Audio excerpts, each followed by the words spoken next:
Isaiah 43:2.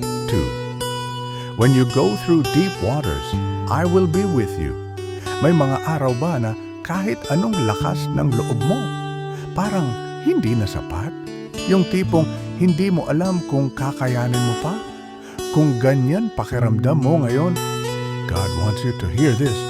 When you go through deep waters, I will be with you. Hindi sinabi ng Diyos na hindi ka dadaan sa pagsubok, pero nangako siya na hindi mo to dadaanan mag-isa.